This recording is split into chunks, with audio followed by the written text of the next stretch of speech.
You very clear. Hi K2, how are you? Yeah, I'm good. How are you? I'm good. Welcome everyone. Welcome back to another episode of our community call. This is community call number 13. Wow, that's a nice number. So how's your week going so far? It's been a chaotic week for the whole crypto market, right? And yes, in today's community call, we are going to cover that and discuss about that in the second session as well. Let's save it for later. So now I'm going to quickly run through with you guys the agenda of today.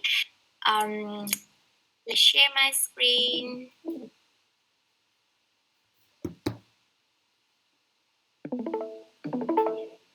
Yes. So in today's community call, we will have three sessions. The first one we will cover today is the Hectagon's updated narrative, which I will run through with you on the updated intro deck of Hectagon. And also K2 and Lyman, they're going to cover the design contest, announce the final results and the reward distribution for the winners of the contest. So that's the first part. In the second part, we will have the market commentary as a weekly. We have started last week with this topic, with this session. And the topic we're going to cover today is a very hot topic, the most chaotic topic of the last week, right? Which is related to Binance and FTX. And in today's session, we are going to have two special guests as well, who are Jason, the CMO of DareNFT, and Nick, CPO of MagMonkey Guild, together with K2. They will have panel discussion on this topic, and we are really looking forward to that. And let's welcome the guests, and yes, we will talk with them later in the second part. And in the last part today is, as usual, our most exciting part that you have been waiting for the whole week, which is the investment update. Ling and Jean will cover this part as usual. And this week, we will update on the investment pipeline that we have some more projects that we have reviewed last week and like to update with you guys. Oops, can you hear me? Yeah. Yes, I can hear you.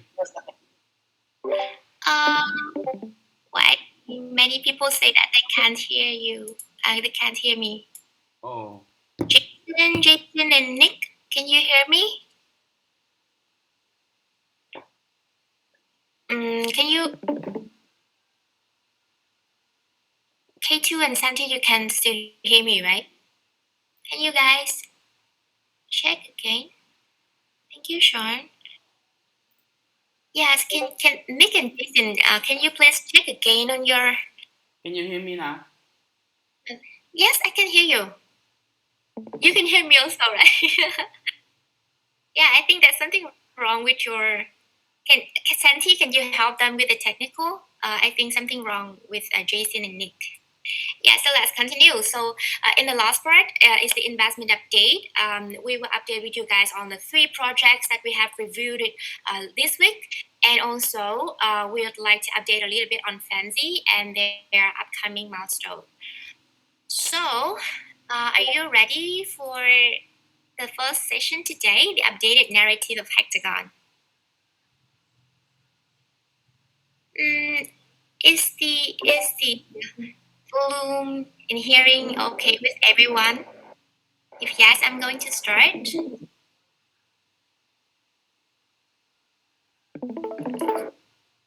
Okay, so you can see my screen now. Okay, you guys. In the last week, the council board and the marketing team, we have together put together a new introduction deck of Hectagon to clearly positioning what Hectagon is and what we are trying to do. This deck we will share with you guys later. So this will be the deck that we will use to introduce to new partners, new investors, or new builder on the big concept of what we are, what we're trying to do. Yeah, so I will pitch with all of you today as a demo, and then I hope that when you meet anyone else in your network, that use this one to tell them what we are doing at Hectagon. Hello everyone. My name is Felicia. I'm the co-founder of Hectagon, and I'd like to invite you to join us in the journey of building an investment DAO that is accessible and stress-free for everyone. So the problem that we are trying to solve is that there are not yet real users in Web3. Web3 is in the phase of early adoption. We all know that, right? It's less than 10 years old, it's still new, and the application of blockchain is still very limited. Uh, Nick, you can still hear me? What about you guys? What about the others? Can you hear me?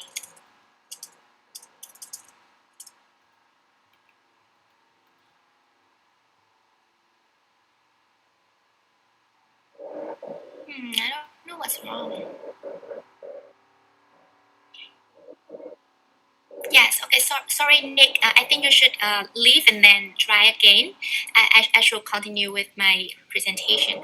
Yes, so Web3 is in the phase of early adoption. We all know that, right? It's less than 10 years old, it's still new, and the application of blockchain is actually very limited. Only a few sectors we see in the market now has been shaped, like DeFi, GameFi, and they have onboarded not a small amount of users into Web3.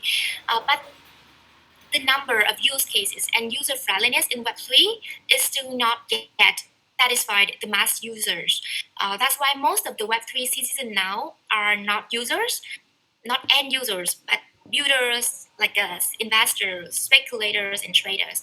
So we want to solve that problem and bring in real users into Web3.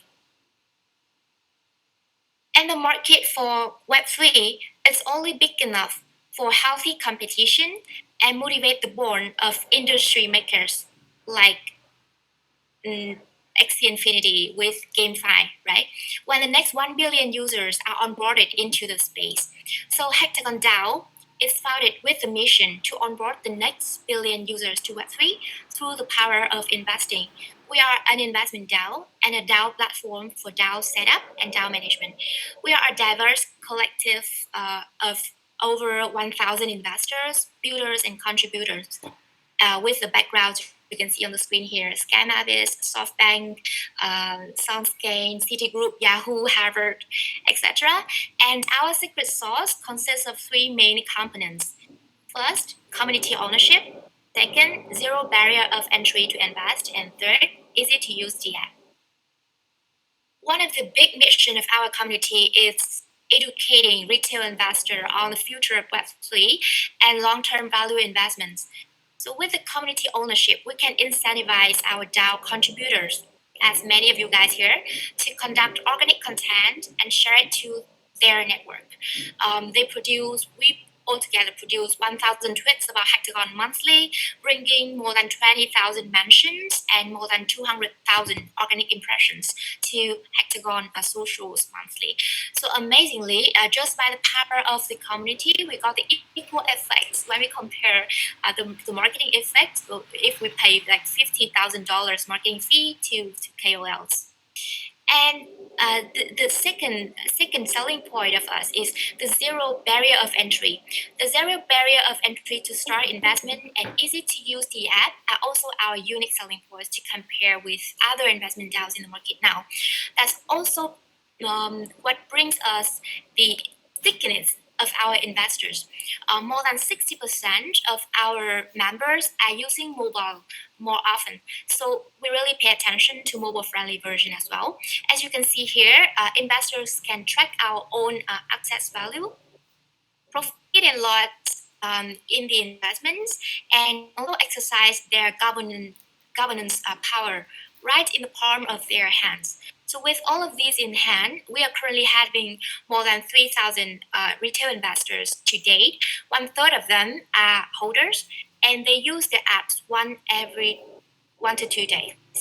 And more than 40% of them invest more than once, with the average ticket size of each order is for $400.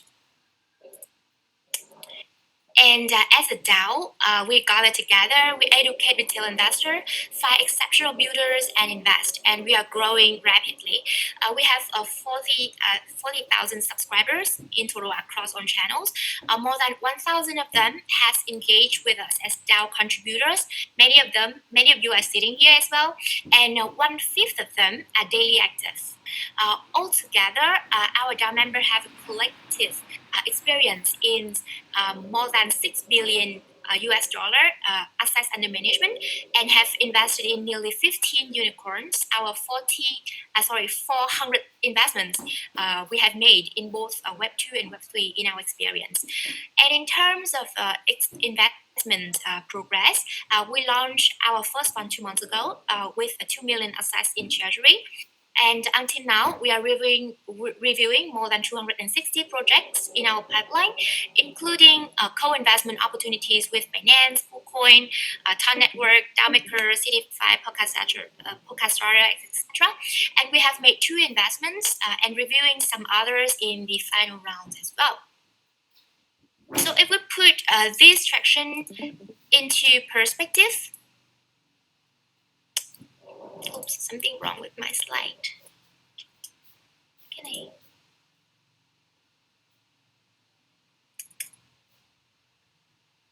Sorry, it's lagging. Yeah, so when we put this, let's continue to put this traction into perspective, compare with other investment DAOs or comparable protocol like Global Core Research, Friends with Benefits, or Goldfinch, which are also backed by reputable VCs or have launched like a long time ago. We need only 2 months to achieve the tractions that other need 8 to 16 months to gain, and they either launched in bull market or have been backed with a much larger, amount of money, a larger funding than us.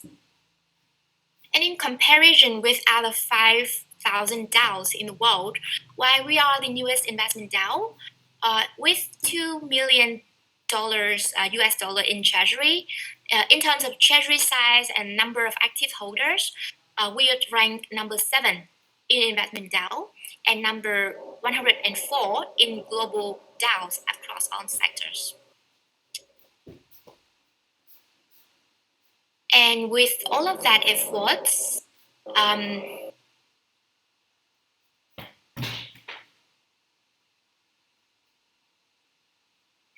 sorry for this lagging.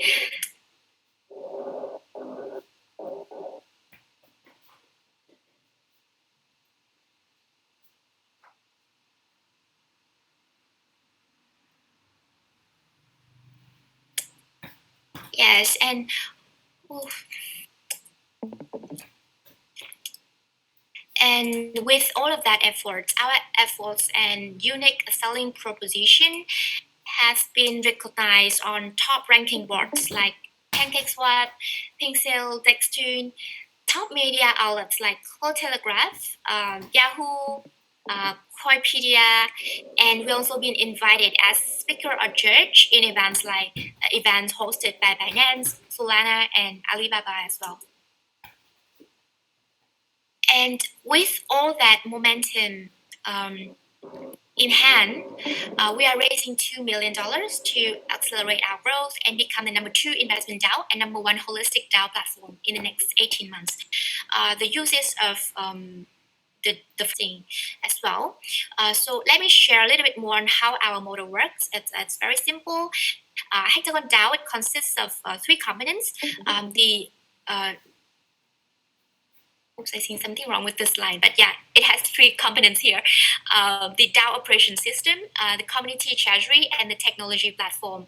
And we will release a governance token named HDAO that will solely act as the governance in Hectagon and also eligible for future revenue sharing from the DAO. And this DAO system, it will manage and get a management fee and also carry interest from multiple funds and grants with different strategy and focus. It will do all the jobs from deal sourcing, making investment decision and making investment process to post investment value adding to our Web3 projects investees.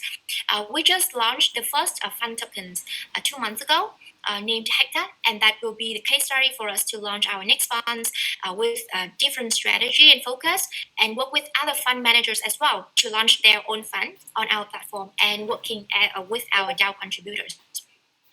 And our founding team, we started out as a mini DAO with backgrounds of venture capitalists and entrepreneurs in both Web 2 and Web 3, diverse in expertise and industry.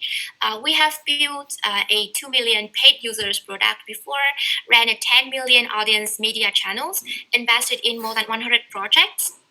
Startups in both Web 2 and Web 3, and grown some of them more than 1000x in valuation. And awesome backers and advisors has bought in our vision and supported us in this journey, including a founder of Sky Mavis, billionaire Tazo-san, other organizations, and key person of $1 billion VCs and banks. So thank you for your time. Join with us, invest, build, contribute, and let's bring the next billion users to Web3 together. Thank you so much for listening. Yeah, and so that is the new narrative of our intro deck, our pitch deck that we would use to pitch to both VC investors, to partners, and also to the startups, and also to future contributors to the DAO as well. So I hope it is helpful for you. I will share the deck afterwards. And so sorry for some technical issues during the pitch. So now, pass to you, K2 and Lyman. We'd like to give our contributors a little bit of update on the design contest. Is K2 or Lyman you taking this part? So it's me, K2. Wait me a second. I will share my screen. Okay. Yes.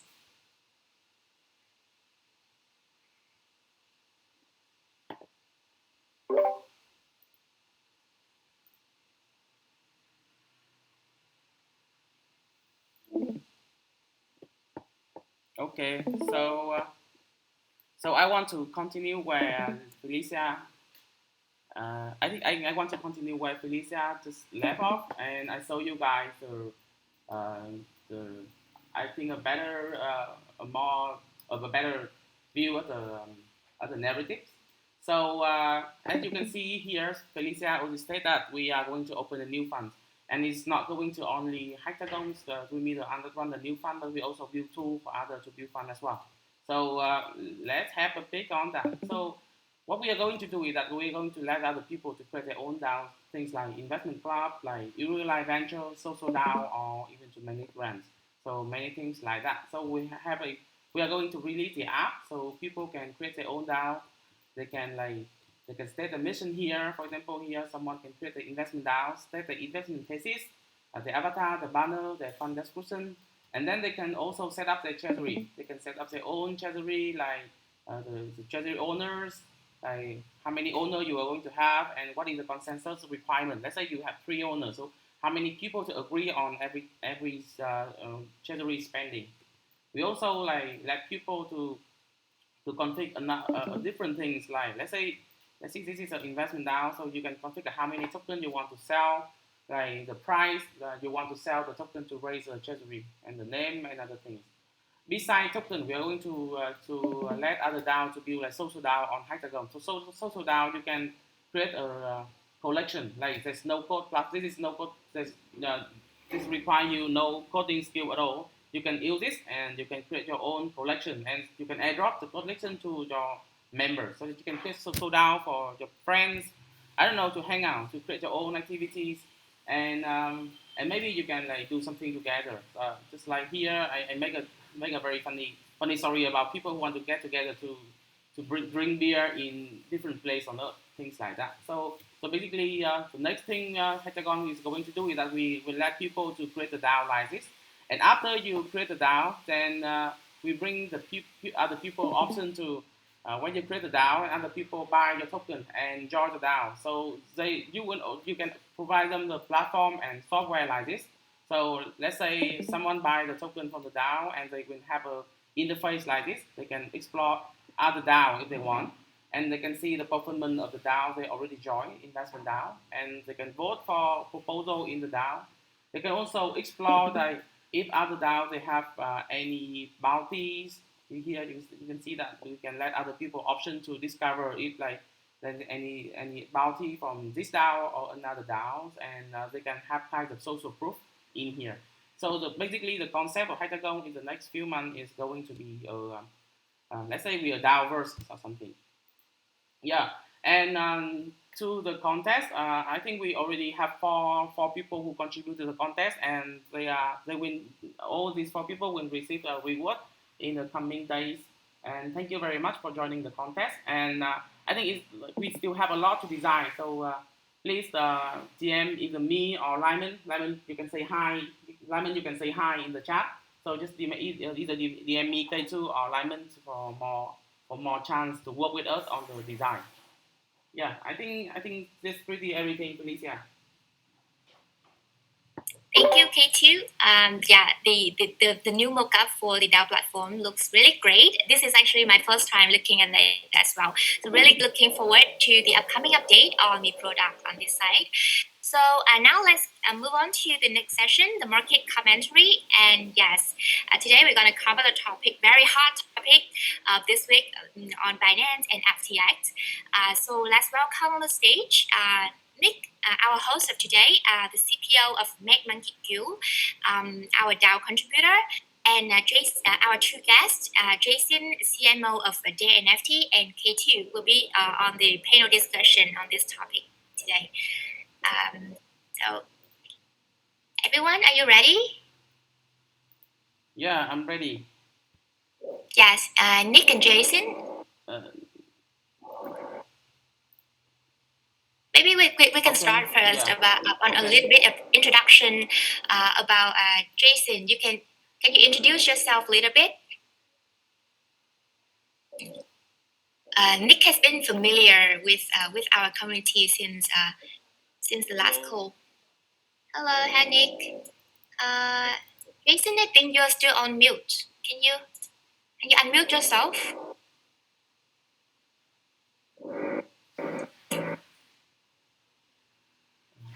Jason, can you speak?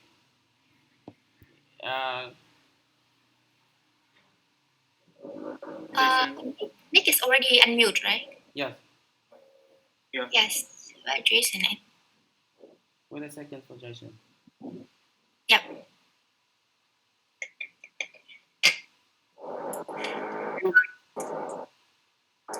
Hi guys. Oh, hello Jason. Oh, cool. So you guys can hear me properly now, right? Yes, I can hear you now. You can hear us clearly, right?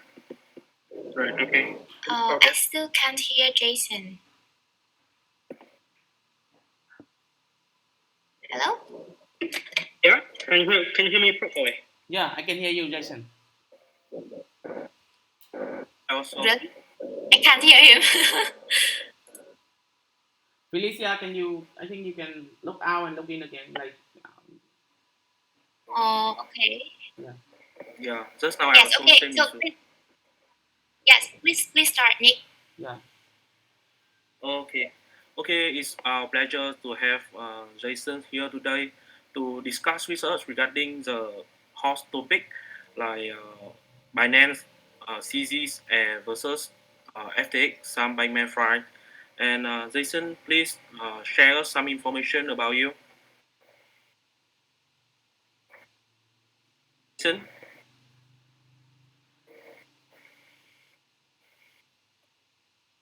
Oh.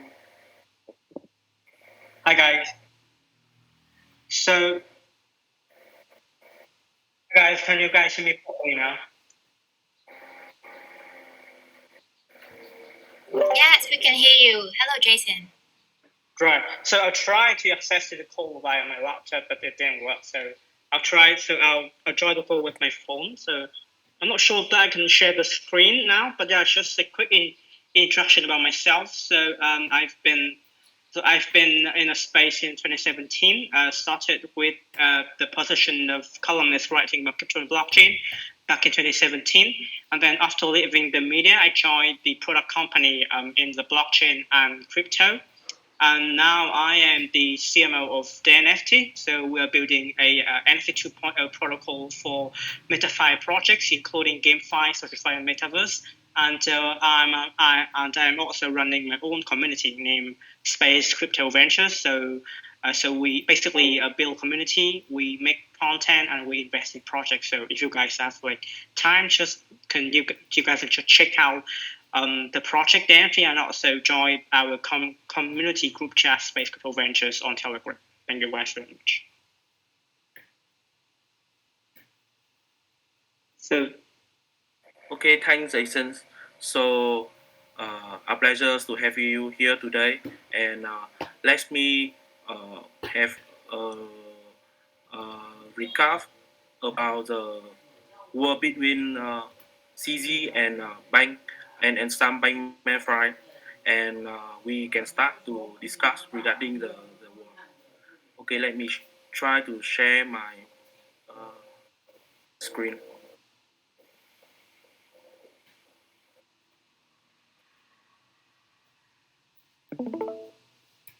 On 2nd November, CoinDesk revealed an liquidity issue regarding the FTT, regarding the Alameda resource access. Uh, in in uh, in the news, CoinDesk said that Alameda has 14.6 billion of assets, but most of it is illiquidity. Yeah, you guys can see from here 14.6 billion, but inside is 3.66 billion of unlocked FTT and 2.16 billion pile of FTT collateral. Okay, uh, at the point, at the time this news is released, the market cap of FTT is around $3 billion. So all these assets, we can say all these assets value maybe only like about 1 billion, because you guys know, if you guys trade in DX or CX, the price, if you release a big amount of token, all the price will dump so fast, and you guys cannot take back like 3.66 or 2.16 billion if you dump all these token. And besides that, the Alameda resource also have like 8 billion of liability. So it means 14.6 billion of assets with half of it illiquidity, but they had like 8 billion of liability. And it means Alameda resource face a big problem of liquidity. At this time, people still not really trust this news. But on uh, on 6th of November, CZ had confirmed the news by a tweet. He said that, okay, I know the news and I clarify, and Binance decides to liquid 2.1 billion dollar of FTT from the assist FTX equity last year of Binance. And Binance plan to make it in like few months, but uh, after the news, Caroline Ellison's return with like a bad attitude, say that, okay, the news is fake, and actually Alameda Research have 10 billion more of assets, but not reflected in the balances, and they have enough liquidity to survive and going on with the business. Uh, and even more than that, she also mentioned that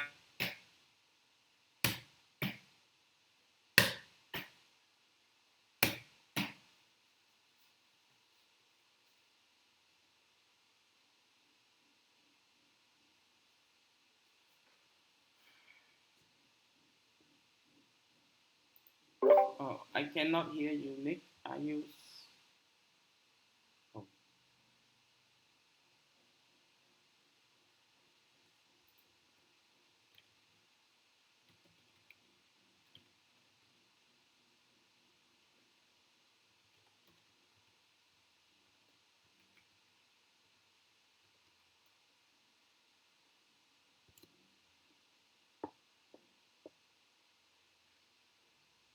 Okay, guys. So I think I think we cannot hear Nick properly, but actually he just tried to summarize all the points from the current event. So what is your thinking, Jason? Jason, can you have your voice on this, because we all know the magnitude of the events, like all the contagions, all the panic of the markets and everything.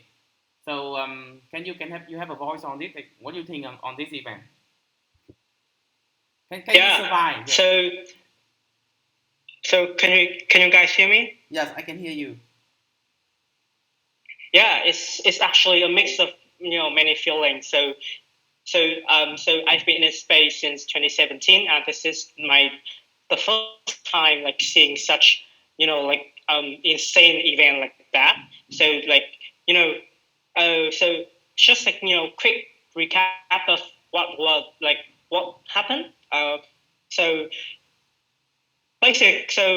so basically there were some like many shady things happening at FTX and also Alameda Research, which is another companies of SPF. So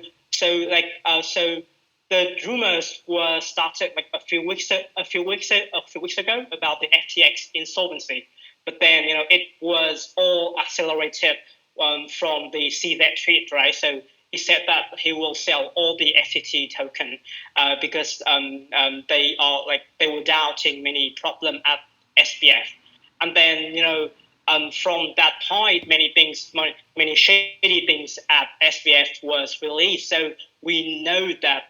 So actually, Alameda Research was probably blew up back in the summer this year, because of the three Aero Capital incident. But then FTX decided to bail out Alameda Research by using customer deposit to take the loan against this deposit.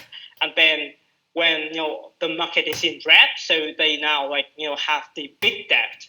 And then the rumor started a few weeks ago, and when CZ kind of confirmed the situation. So this is the really bad event, because we know that FTX is now was the third biggest exchange in the world, right? A centralized exchange.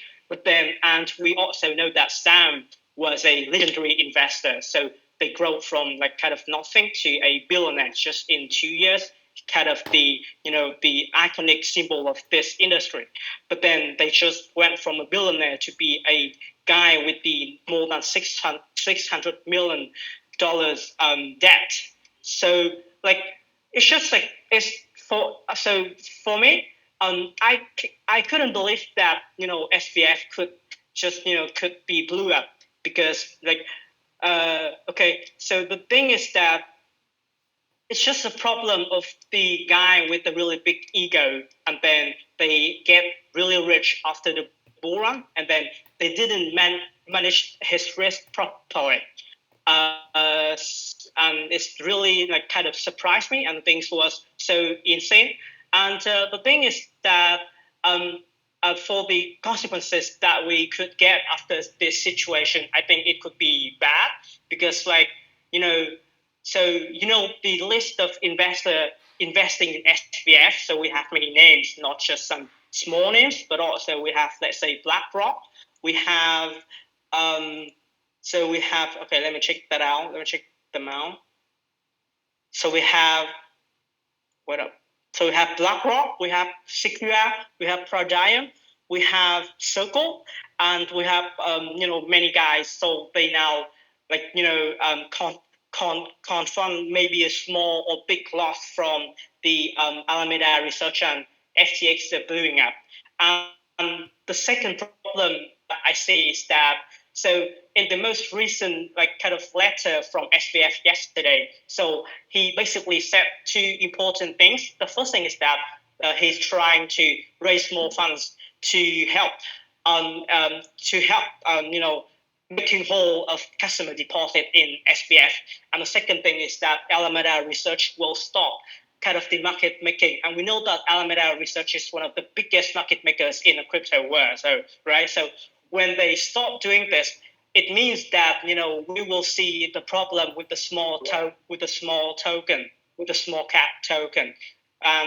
It kind of, for me, just predict the next period of time when the volume and the liquidity in crypto will be drier. The last thing is that it's kind of the bright side of this, especially for the decentralization. So we know now crystal clear that centralized exchange is really important. It's really dangerous, right?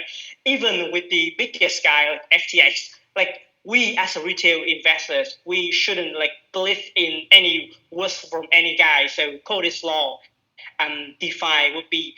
I see really big, really bright future for DeFi and for some decentralized kind of company and project and product in the upcoming time. But for now, for the short term, I think we will see the big consequences from the FTX blowing up. But in the long run, it's a good point for decentralized finance. Yeah, I totally this agree is with you. Kind of my point. So in a nutshell, it means that this event is a consequence of what happens back in May, right? So just we just go back in time when Luna collapsed, and Luna collapsed means a lot of other guys just on the cliff, and now this thing happened now because of the May event. So are we going to see more things? See kind of the root of the problem. Okay, so are we going to see more things like this happens? Today I read something about BlockFi, because BlockFi they will not be buy out, because basically Alameda wants to buy out BlockFi, but now Alameda is stopped running, so I think BlockFi is no one's going to buy out them. So what else will happen, Jason? I see. Yeah, I think yes. I think that we will see more, and maybe the whole market will be. It's just not the end. It's just not the bottom. We will see more things going under the water, because one of the let me share with you something. Okay, so the reason why Binance declined to acquire FTX is that so the total deposit that they will need to potentially make whole for the users is around around $8 billion.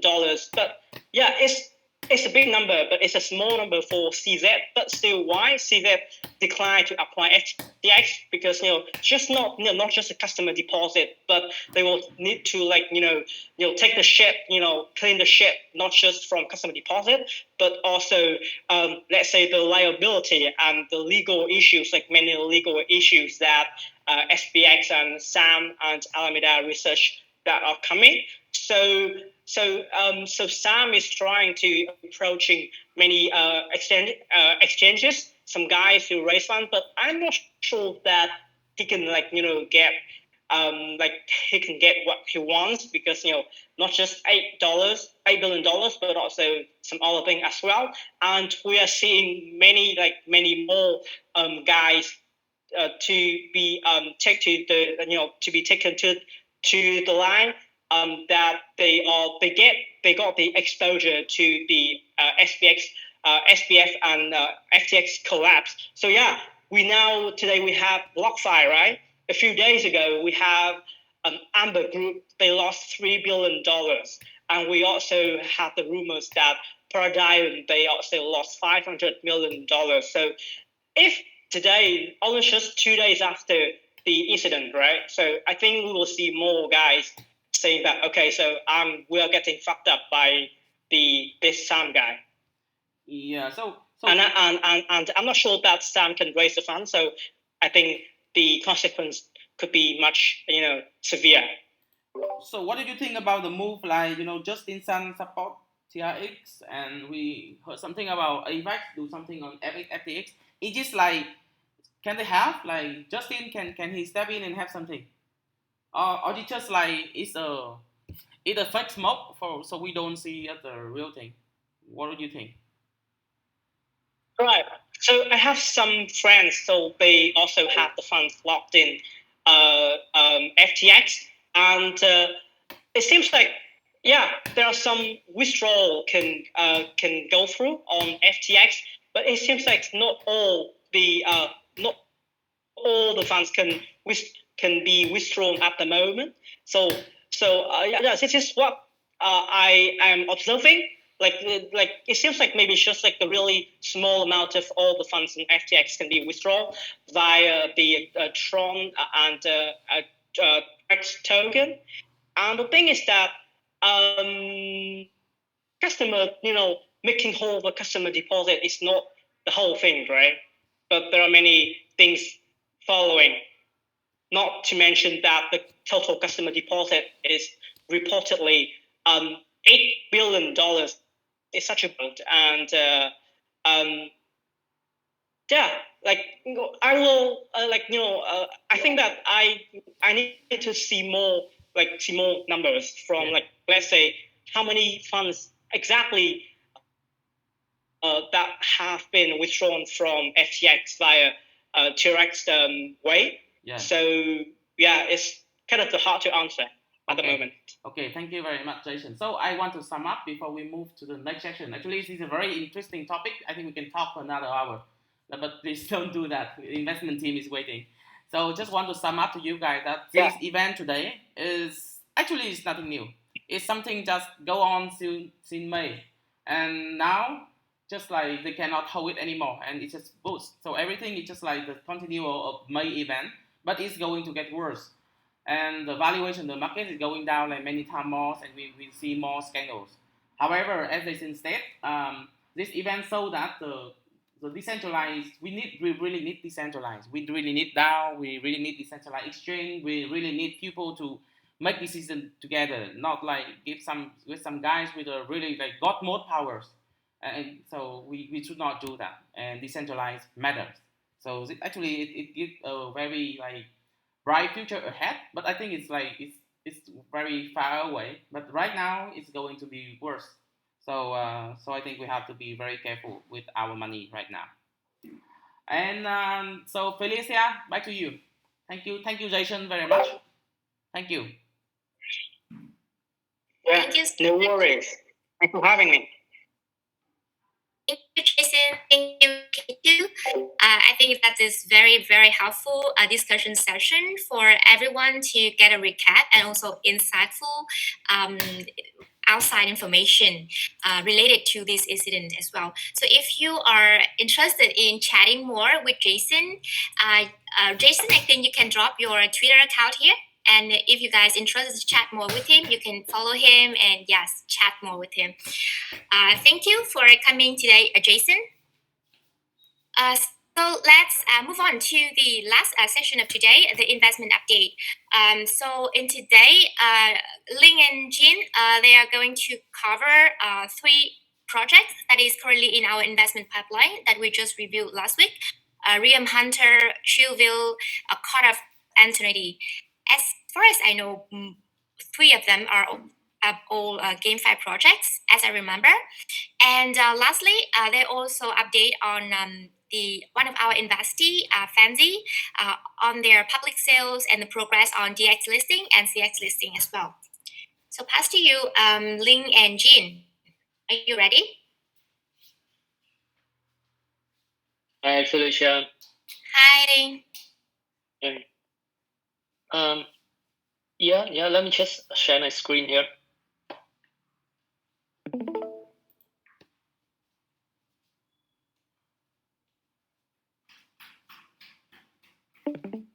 Yep. Okay. So, like Felicia said, we'll cover a couple of themes today. But before we go into that, I just quickly want to show, if you guys go to the Explore tab of Discord and let's say searching for Web3 investment, our server is at the top of the discovery, like across a couple of different filters. I don't know if this is just from my account, but this is pretty good. We are top of like cryptocurrency, Web3 investment. I think we also on top of the finance and collaboration as well. But interestingly, we are nowhere to be found in the investment filter. But anyway, I think our community is getting more and more people notice. Pretty good, yeah, Felicia. Yeah, that seems like a good news to us. Okay, Thank you. so do you guys remember Ram Hunters from last week? It's a Pokemon clone game on Web3. So last week I said that they sent us a demo that we can play, and I basically I spent about an hour in the demo, and yeah, I'll just quickly show you guys on what I was able to play.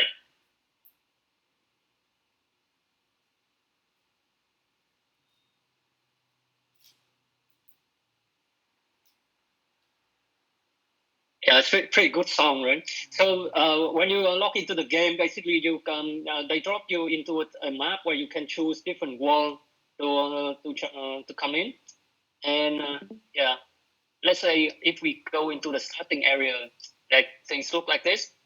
This is just me moving up my characters in the starting village, and actually let's come back here a little bit. that green thing that just run across the screen. So that's the equivalent of the Pokemon in this world. So for a game on Web3, I think this looks like miles better compared to any games that we find last year. And let's move on a little bit. So you can accept quests. You can also go out and like fighting with others, with other monsters, and also catching them as well. The graphic is really nice here.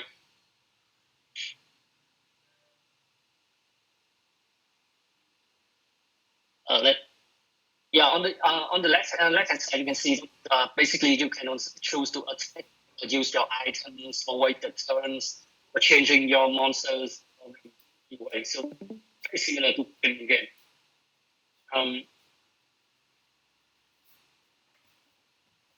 And in terms of like catching monsters, I don't know if any of you are familiar with the new Pokemon games like Legend of Arceus. Basically, you can catch the monsters that in the open world. Let's see. Yeah, I'm trying to catch a green apples monster here.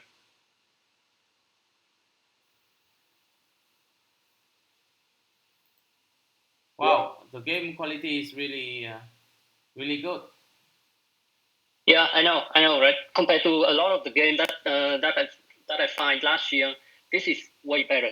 Like game 5 project this year, they much more focused on actually building a good game and getting gamers, and the Web3 section, the Web3 part is just an add-on for people who would like to sell their assets in the futures, and I think that's a much more healthy way to approach it. So, so we are quite happy with the demo that we see, and keep in mind this is not even the current version. This is an early technical demo. Yeah, so that's Ram Hunters. So we still continue talking with these teams, collecting more information before we decide whether or not to move forward with an investment. But so far, so good for me. The second theme that I want to cover today is Chillville. So Chillville. I don't. Yeah, maybe we never told you guys, but Chillville is not a new team that we meet. Chillville is a team that we met about 2 months ago. They're not building a game; they're building a metaverse. The problem with every metaverse project is that the valuation for metaverse is very very high. Like for Chillville, their current valuation is about $70 million, and that's really high for any projects this year. And at the time, 2 months ago, they don't have a demo yet, so we told them to just work on their demos, and then after they have the demo, we can talk with them again. Yeah, Felicia. The valuation is 70 million, and last week we catch up with them. Now they have a demo, and today I can show you guys the demo.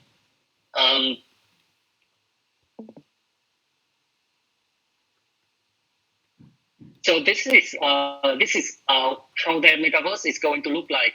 I think they build their world based on Unreal Engine 5.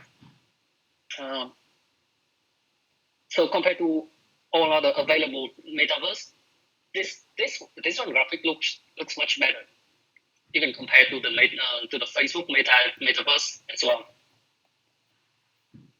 So so that's your avatars. You can get in the car, drive around.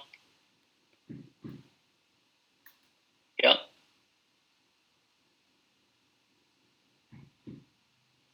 Right. So the graphic we really happy with, and then they have another demo to showcase like how this one works.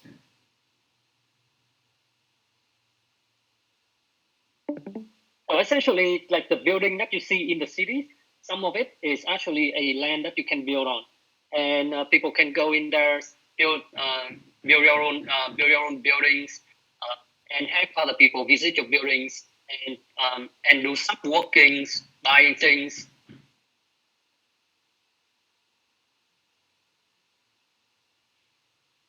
Yeah, and they're going to have a district like this. From the BT cities to like different areas, different kind of district. Yeah, and yeah, the last thing I want to show about Chillview is so they also plan to work with other NFT collections, and the way that they work with other NFT collection is if the NFT collection is 3D compatible, you can basically convert your NFT into a 3D avatars within this world to use. But it has to be compatible. So right now, what we're talking with them on is more on the tech side to see like how easy for other people to start building their own houses, their own buildings in this metaverse. Because if you're building a metaverse and then your tech stack is so complex that nobody can build on in your world aside from your own, that's just useless. Yeah, so we're quite impressed with the demo of Chillview so far, and we actually Kato, I was talking with Leo, the CEO from Chillview, and I asked him, is it possible for Hectagon to come in and build our own metaverse in Chillview? What do you think? Do you think it would be interesting for like our teams and also the Hectagon's DAO members to have like avatars and have our building in Chillview? I think we are going to host, or it is in planning, but we are going to host a course in metaverse on blockchain. We have a member from Amsterdam. He really want to teach some course on blockchain, and he's going to do it in metaverse. I think we will review it like soon. So yeah, it's pretty cool. Yeah, but my question is that for the last game, the Pokemon game, do you have the file? So can you share the file with the community? We can just like play it for a while. Is it possible? So for Ram Hunter, they not allowed us to share the demo file. I can share it with a few people. So but we can't share it publicly on our community.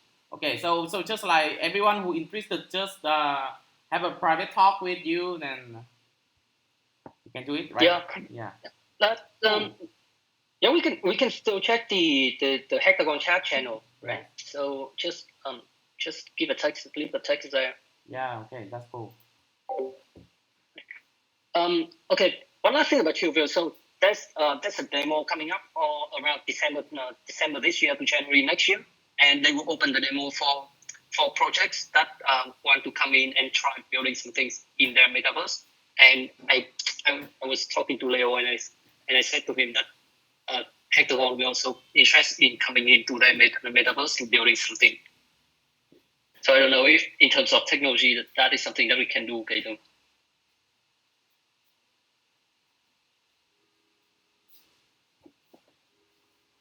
Yeah, we can probably do something. So what is next? The third thing today is so the studio is called Hectagon, and the game itself is called Card of Eternity. I can show the demo later. So, but first, there's some highlight about this team. that I would like to show. So this team for Hectagon is a new team that applied into Hectagon, and it's actually we got referrals from. This team is a referral from CD5, right? We got a referrals from CD5, but this is not the first time that I met this team actually. So the first time I met this team is about a year ago, and a year ago they were building they were still building this wall, but a year ago, since like the market is crazy, they're going out and try to raise fund as $100 million valuation. But they didn't successfully raise fund, but they still keep their head down, keep working for a year. So right now, everything is much further along, and they also adjust the valuation. So it's on the higher side. I think it was about 40 to 45 million. So there's still a lot of thinking need to be done before we can move on with this game. But what we really need to highlight about this team is their strength in doing CGI. Like the member of this studio, they evolve in doing CGI work for all this game. Like God of War on PlayStation 4, Horizon Forbidden West. So I can show you guys the quality of the design here. You go to the you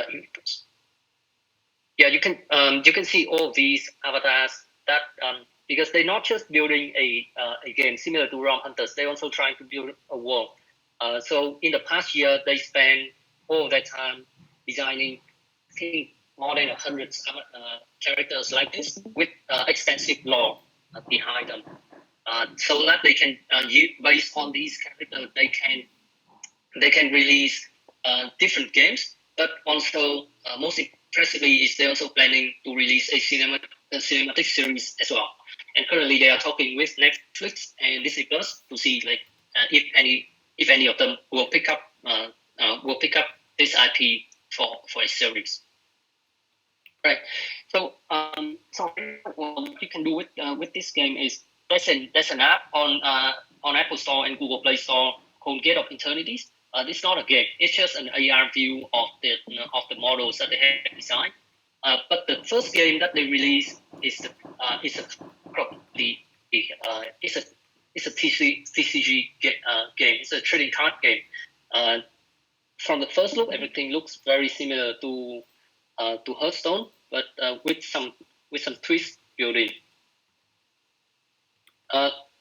For this game, they are in closed beta, but they are much more open in terms of giving out keys for people who want to test the game. Right now, the game is only available on Windows, but any of you guys that would like to join in and test the closed beta, just let us know. We'll ask for more key from.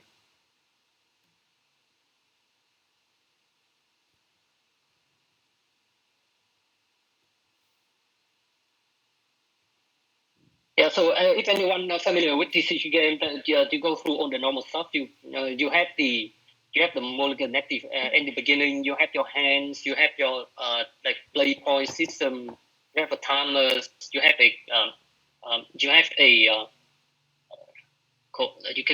have heroes. And in this game, heroes can equip with both like sword and shields to attack and defense as well. So the game is in early beta, but I think in terms of like technical specs for this game is quite hard to run. So it's run quite choppy on my laptop. Right. So in terms of I play a lot of these TCG type game, and I must say this one is another good one. It's another good game that I think has a real chance of becoming a popular game franchise. The artwork is very similar to I don't know if you're familiar with like the Witcher series. Very similar to like the Witcher 3's artwork.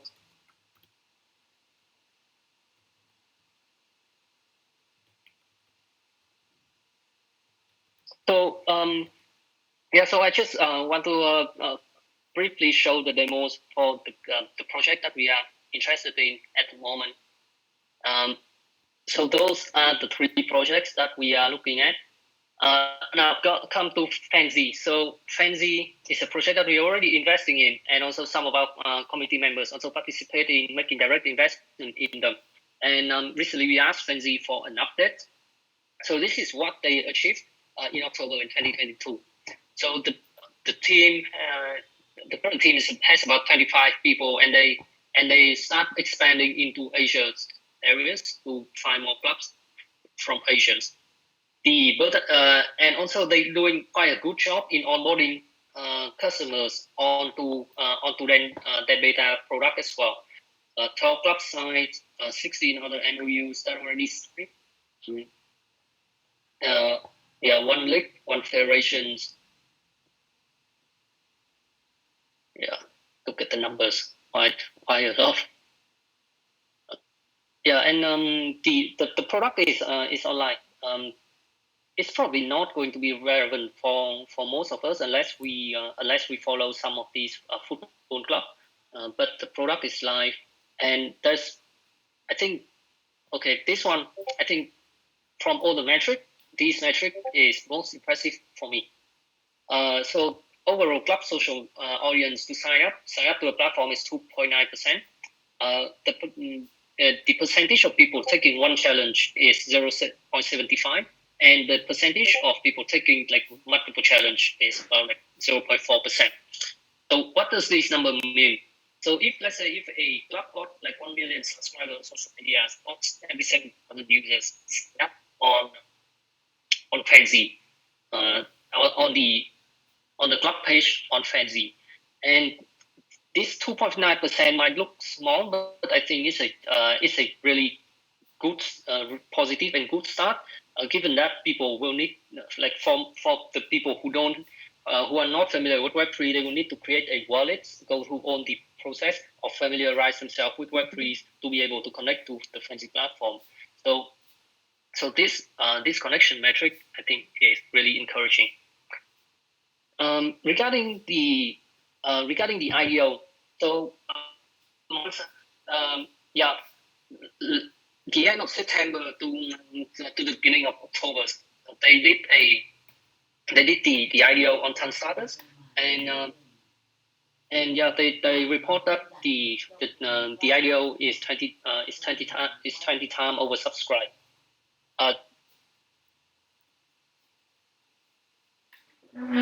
And here, and you can if you care about the DEX and CEX listing, you can find it here as well. So 20th of November, they plan to launch on Gate. 24th of November, launch on Mex, and 27th of November, launch on StoneFi. So they will. So if they stick to this schedule, they will actually launch on centralized exchange first before launching on the decentralized exchange on time. Yeah. So right. So Felicia's, I think that's all the updates from like the investment we are looking at, and also the one of the investee that we're investing in. I think there's just one last thing that I would like to quickly went through. You remember that last week we talked about how to involve the committees into working with the investment team. Yeah. So we made some progress on that front. So recently we update so normally when I meet with a project, I use a form like this to take meeting notes, but this also a very good form to do research on my project as well. So so last week what we did is we had a more detailed information that should be covered within this form. So right now we just need to figure out how people can start writing this form, because we build this on the tables, and there's a couple with issue with the account system. But basically anyone can start once we can publish this form, and anyone can start analyzing investment together with Hectagon DAO. like the summary of the investments. Yeah, let's and also more importantly is when we look at a project, we look at like what's problem they're solving, what's the solution they present, and then we look in more details of the business model and the tractions, how they do compared to their competitors, what's their tokenomics is like, the team, and have people rankings and also have evaluators comment. So I think this form will be the starting point for everyone to participate in analyzing deals with us. Mm-hmm. So this is like, it acts like in preliminary research, right? So every project that got liked by the community in the investment portal get into the priority line, then you guys will execute this preliminary research, right? And then if the score is high, then we will move forward with the interview. Is that right? Yes, that's right. So normally how I use this form is that I use it in a setting of an online call. Right? That's when the investment team talk to the projects. But this form is also very good for just doing a research on the companies.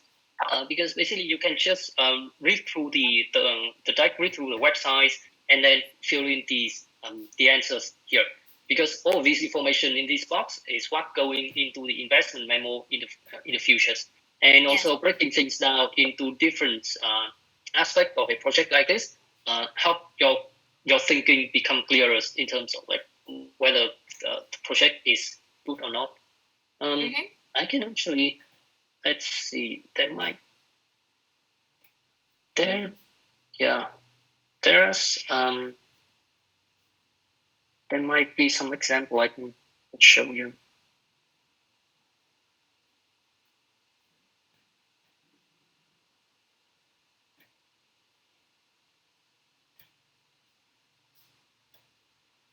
I think this is another form, but that's it. Every project that we meet with, usually we take a note that looks similar like this at the end, and that is coming from this form.